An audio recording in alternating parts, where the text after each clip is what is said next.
लाडक्या बहिणींसाठी एक आनंदाची बातमी आहे।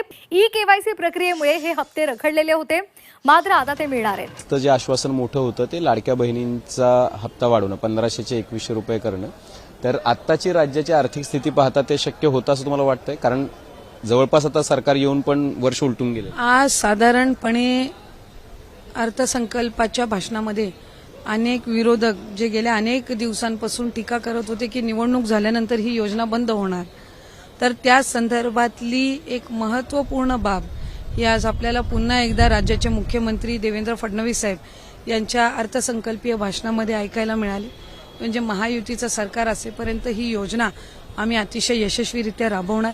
ती राबवत असताना त्याच्यामधले जे इतर महिलांचे घटक आहेत, म्हणजे एकल महिलांचा सर्वे आमचा पॅरलली सुरू आहे, त्यामुळे त्या संदर्भातलं एक चांगल्या पद्धतीचं धोरण आम्ही त्या ठिकाणी तयार करत आहोत। लखपती दिदी ही आणखीन केंद्राची स्कीम आहे, पण ती अधिकाधिक त्याचे बेनिफिशरीज हे राज्यामध्ये कसे होतील हा एक साधारणपणे आम्ही प्रयत्न करत आहोत। गेल्या वेळेला 37 लाखाचं उद्दिष्ट आम्ही ठेवलं होतं, ते पूर्ण त्या ठिकाणी 35 लाखाच्या पुढचं ठेवलं होतं, ते 37 लाखापर्यंत पोहोचलो। आत्ताच्या याच्यामध्ये आणखीन 25 लाखाचं ठेवलेलं आहे, त्याच्यामुळे साधारणपणे जवळपास 60 लाखापेक्षा अधिक या लखपती दिदी याचं एक उद्दिष्ट हे त्या ठिकाणी आम्ही या कालावधीमध्ये ठेवलेलं आहे। आणि आजही 1500 मध्ये सुद्धा हा लाभ ज्या ज्या भगिनींना दिला जातो, काही ज्या हाऊसवाईफ असतील त्याच्यातून त्यांच्या घरखर्चाला त्या ठिकाणी हातभार लागतो, काहींनी छोटे छोटे चांगले उद्योग सुद्धा व्यवसाय सुद्धा सुरू केलेले आहेत। आणि या संबंध याच्यामध्ये आज 1500चा लाभ हा त्यांच्यासाठी कायम राहणार, ही सुद्धा एक महत्त्वपूर्ण लाभ कधी वाढणार हा प्रश्न लाभ हा योग्य वेळी नक्कीच वाढेल, त्याच्यामुळे त्या बाबतीत ही शंका नाही।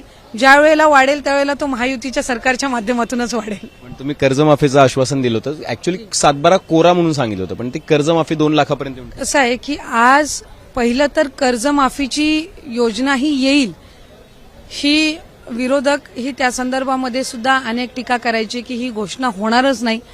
त्याचं आज पहिलं पाऊल हे महायुतीच्या सरकारने उचललं, म्हणजे सप्टेंबर 2025 पर्यंत जे काही पात्र त्या ठिकाणी आहेत आणि त्या संदर्भातल्या जवळपास 2 लाखाच्या पर्यंतची कर्जमाफी ही त्या ठिकाणी घोषित करण्यात आली, त्याच्यामुळे हे पहिलं त्या संदर्भातलं एक सकारात्मक पाऊल आहे। या व्यतिरिक्त महिला शेतकऱ्यांसाठी सुद्धा एक चांगल्या पद्धतीच्या योजना आणण्याच्या संदर्भामध्ये सुद्धा या ठिकाणी अर्थसंकल्पीय याच्यामध्ये कृषी विभागाच्या माध्यमातून त्या ठिकाणी एक महत्त्वपूर्ण घोषणा करण्यात आली आणि त्याचं एक प्रोत्साहनात्मक त्यांना त्या ठिकाणी बक्षीस मिळावं, एक एन्करेजमेंट त्या, आणि म्हणजे आपण त्याही हे पहिलं पाऊल आहे।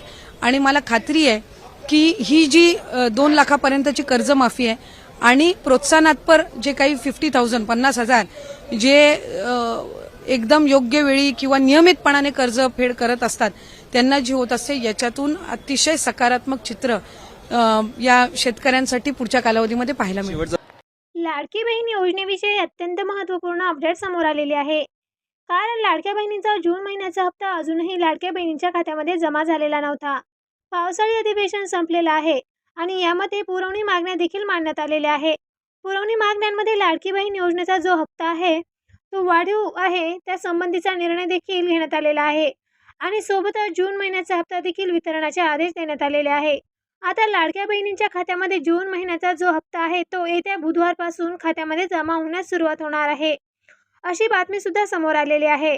लाडक्या बहिणींना जून आणि जुलै महिन्याचा जो हप्ता आहे तो एकत्रित दिला जाणार आहे, कारण जून महिना संपला आहे आणि जुलै महिना देखील सुरू झालेला आहे आणि 15 तारीख सुद्धा आलेली आहे। याच कारणाने आता बुधवारपासून लाडक्या बहिणींना 2 महिन्याचे हप्ते एकत्रित जमा होणार आहे, असे सुद्धा जे विरोधक आहेत त्यांनी अशा मागण्या केलेल्या आहेत।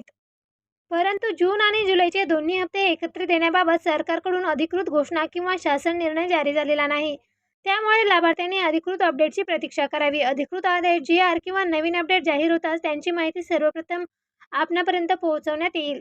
चला तर भेटूया नवीन व्हिडिओमध्ये नवीन अपडेटसह।